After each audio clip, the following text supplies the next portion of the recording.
अस्सलामुअलैकुम viewers, welcome back to my channel. So हम already chapter number 3 अपना ख़त्म कर चुके हैं, इंट्रोडक्शन ऑफ स्टैटिस्टिक्स का। तो आज हमने स्टार्ट करना है मेजर्स ऑफ डिस्पर्जन, स्क्यूनेस और कर्टोसिस। तो उसके लिए सबसे पहले तो हमें ये पता होना चाहिए कि डिस्पर्जन क्या होता है, डिस्पर्जन का मीनिंग क्या होता है। तो जैसे हमने लोकेशन में देखा था कि mean lie in the centre of the data, जैसे हमने बेल शेप में देखा था कि मीन कहाँ पे लाई कर रहा है, मीन सेंटर में लाई कर रहा है। ठीक है, वो बेल शेप में सेंटर में कहीं मीन लाई कर रहा होता था, या तो लेफ्ट साइड पे होता था या राइट साइड पे होता था। बट डिस्पर्जन में हम क्या कहते हैं कि डिस्पर्जन का ये मतलब है कि extent to which the values in the series are spread out from an average, के जो वैल्यूज जो हैं वो सीरीज में जो हमें डाटा गिवन है वो मीन से कितना दूर हैं या मीन के कितना क्लोज हैं। डिस्पर्जन का ये मीनिंग होता है। वैसे डिस्पर्जन का मीनिंग होता है फैलाव के वैल्यूज मीन से कितनी फैली हुई हैं, कितनी दूर हैं वैल्यूज। ठीक है, हमारे पास दो तरह के डिस्पर्जन होते हैं। एब्सोल्यूट डिस्पर्जन हमारे पास होता है एंड हमारे पास होता है रिलेटिव डिस्पर्जन। अब हमारे पास एब्सोल्यूट डिस्पर्जन की भी आगे से कुछ टाइप्स हैं। ठीक है, तो एब्सोल्यूट डिस्पर्जन की टाइप्स में हमारे पास सबसे पहली टाइप है रेंज। ठीक है, देन हमारे पास है सेमी इंटरक्वार्टाइल रेंज और क्वार्टाइल डिस्पर्जन। ठीक है, सेमी इंटरक्वार्टाइल रेंज होते हैं या फिर हम इसको क्वार्टाइल डेविएशन भी कहते हैं। ठीक है, मीन डेविएशन और average deviation, and the fourth one is standard deviation. अब हम वन बाय वन देख लेते हैं कि ये सब कैसे हमारे पास फाइंड आउट होंगे। ठीक है, रेंज सबसे पहले अगर हम रेंज को देखें तो जैसे कि हमने chapter number 2 presentation of data में हमने जैसे अपना एक्स निकाला था, ठीक है, मिड पॉइंट निकाला था, जैसे हमने अपने क्लास बाउंड्रीज निकाले थे, इसमें हमारे पास क्या आ जाता है, हमारे पास आ जाती है रेंज। ठीक है, रेंज हमारे पास क्या होता है कि range is basically the difference between the largest value and the smallest value. Presentation of data में हम क्या देखते थे कि सबसे पहले अपने डाटा में से जब हमने कॉन्टिन्यूसली यू नहीं सॉल्व करना होता था तो हम सबसे पहले देखते थे कि हमारी स्मॉलेस्ट वैल्यू क्या है एंड द लार्जेस्ट वैल्यू क्या है हमारे होल डाटा में। तो रेंज क्या होता है, बेसिकली उन दोनों स्मॉलेस्ट एंड लार्जेस्ट वैल्यू का जो डिफरेंस होता है वो हमारे पास क्या होता है, वो हमारे पास हमारी रेंज होती है in case of ungroup data, जब हमारे पास फ्रीक्वेंसीज गिवन नहीं होती हैं। ठीक है, सिंबॉलिकली हम रेंज को रिप्रेजेंट करते हैं थ्रू आर। ठीक है, तो फॉर्मूला क्या होता है हमारे पास कि R is equals to X maximum minus x minimum, यानी maximum minus minimum value in the data. Maximum value of the data, X maximum represent maximum value of the data and X minimum represent minimum value of the data. Now how we will going to calculate the range. ठीक है, कैसे calculate होगी, calculate the range for the following data 8, 3, 9, 15, 2, 20 and 1। अगर आप इस पूरे data में देखो तो जब जो सबसे बड़ी वैल्यू है वो 20 है, यानी 20 से बड़ी कोई वैल्यू यहाँ पे मौजूद नहीं है, और सबसे छोटी वैल्यू क्या है, 1 है। 1 से छोटा कोई नंबर यहाँ पे एग्जिस्ट नहीं कर रहा है इस डाटा सेट में। इसका मतलब है कि maximum value is 20, minimum value is 1। How we will going to find the range. तो रेंज का फॉर्मूला है x maximum minus x minimum, यानी 20 minus 1 is equals to 19 is our range. सही है, अब क्वेश्चन हमारे पास एक और है, ठीक है, जो कि एक्सरसाइज का क्वेश्चन है। क्या क्वेश्चन है कि find the range for the following data. ये डाटा सेट हमें गिवन है और हमें सेम स्टेप फॉलो करते हुए अपनी रेंज फाइंड आउट करनी है। तो आप अगर देखो यहाँ पे मैक्सिमम वैल्यू 24 है, यानी 24 से बड़ी कोई वैल्यू नहीं है इस होल डाटा सेट में, एंड मिनिमम वैल्यू इज 3 से छोटा कोई नंबर नहीं, यानी यहाँ पे 2 है ही नहीं, 1 नहीं है। तो इसका क्या मतलब हुआ कि मैक्सिमम मिनिमम वैल्यू मैक्सिमम 24 है एंड मिनिमम 3 है। तो रेंज कैसे निकला, x maximum minus x minimum which is 24 minus 3 is equals to 21 is our answer. और सेम तरह से हम किसी भी तरह का किसी भी किस्म का क्वेश्चन अपना सॉल्व कर सकते हैं। ठीक है, by finding x maximum and X minimum, और फॉर्मूला लगा के हम अपनी रेंज फाइंड आउट कर लेंगे। अब हमने देखा अनग्रुप डाटा में रेंज कैसे फाइंड आउट करनी है। नाउ वी विल सी कि हम ग्रुप डाटा में अपनी रेंज कैसे फाइंड आउट करेंगे।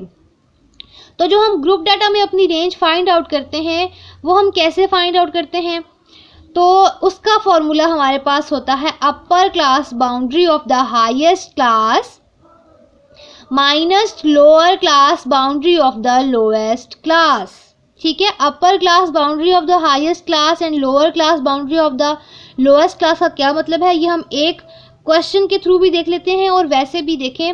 Lower class boundary of the lowest class का मतलब ये है कि सबसे पहली जो आपकी क्लास बाउंड्री है, अपने डाटा में आपने देखना है सबसे फर्स्ट पे टॉप पे जो क्लास बाउंड्री है वो आपकी लोएस्ट क्लास बाउंड्री है। ठीक है, तो उसका आपने लोअर क्लास बाउंड उठाना है एंड हाईएस्ट क्लास आपकी क्या है, जो सबसे एंड वाला आपका क्लास बाउंड्री का, ठीक है, क्लास इंटरवल के सामने की क्लास बाउंड्री जो है वो सबसे हाईएस्ट है, जो सबसे आखिर में है, उसका आपने कौन सा उठाना है, हाईएस्ट क्लास बाउंड्री उठानी है, अपर क्लास लेनी है उसकी। अब हम एक क्वेश्चन के थ्रू देख लेते हैं कि क्या मतलब है अपर क्लास का और लोअर क्लास का ऑफ द हाईएस्ट और द लोएस्ट क्लास। तो ये हमारे पास एक क्वेश्चन है, ठीक है, जिसके ऊपर हमने देखना है कि हम रेंज कैसे फाइंड आउट करेंगे। This is the lowest class and this is going to be the highest class. मैंने आपको बताया था ना कि जो सबसे पहली क्लास हमारे पास होगी, क्लास बाउंड्री होगी, वो हमारे पास क्या है, लोएस्ट क्लास है, और जो सबसे आखिरी हमारे पास क्लास बाउंड्री है वो हमारे पास क्या है, हाईएस्ट क्लास है।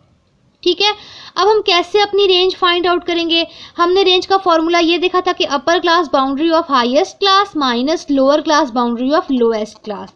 आपकी लोएस्ट क्लास की लोअर बाउंड्री है ये वाली, जो पहला आपका नंबर होता है वो आपका क्या होता है, आपका लोएस्ट क्लास होता है, and highest class boundary of the highest class में जो आपका सेकेंड वाला नंबर होता है वो आपकी हाईएस्ट क्लास होती है। ठीक है, वो आपकी अपर क्लास बाउंड्री होती है।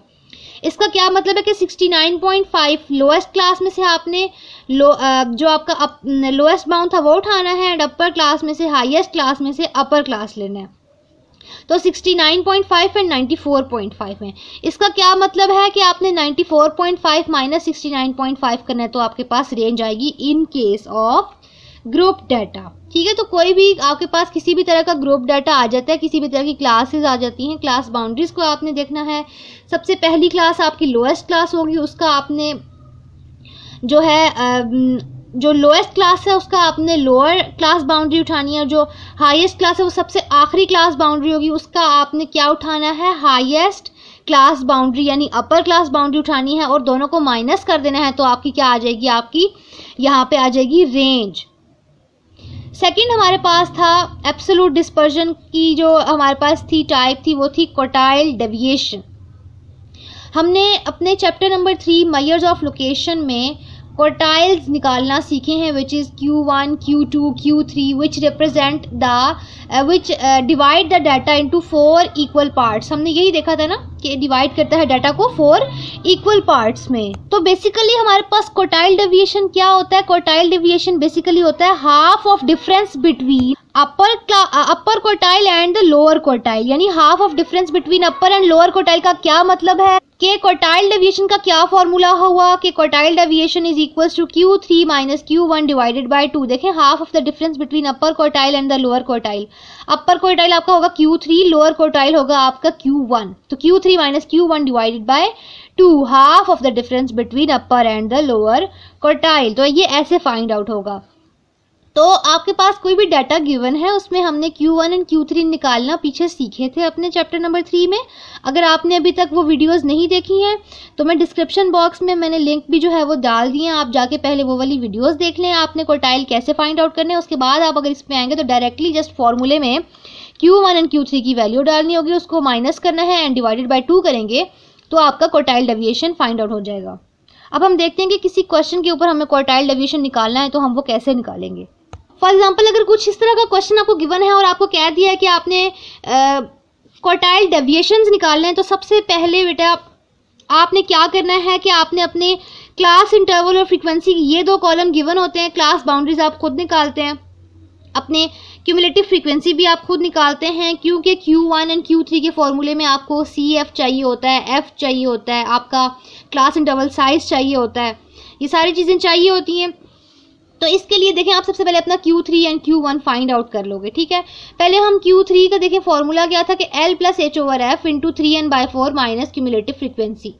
पहले आप जाके अपने Q1 एंड Q3 हमने कैसे फाइंड आउट किए थे पिछले चैप्टर में, आप ये जाके वीडियो देख लें, उसके बाद हम ये सॉल्व कर सकते हैं इजीली। ठीक है, हमने सबसे पहले एज यूजुअल फर्स्ट स्टेप में 3n/4 करके देखा कि हमारे पास क्या वैल्यू आती है, 45 आती है। आप क्यूमुलेटिव फ्रीक्वेंसी में देखा या तो एग्जैक्टली 45 हो या 45 से छोटा नंबर हो, हम वो वाली क्यूमुलेटिव फ्रीक्वेंसी उठाते हैं, यानी 36 is smaller than 45 but 50 is greater than 45। तो हमने 36 वाली क्यूमुलेटिव फ्रीक्वेंसी ली, हमने CF लिया 36। अब जो हम f उठाते हैं वो क्यूमुलेटिव फ्रीक्वेंसी से अगला वाला f लेते हैं, तो f इज 14। तो वही हमने f ले लिया कि f इज 14।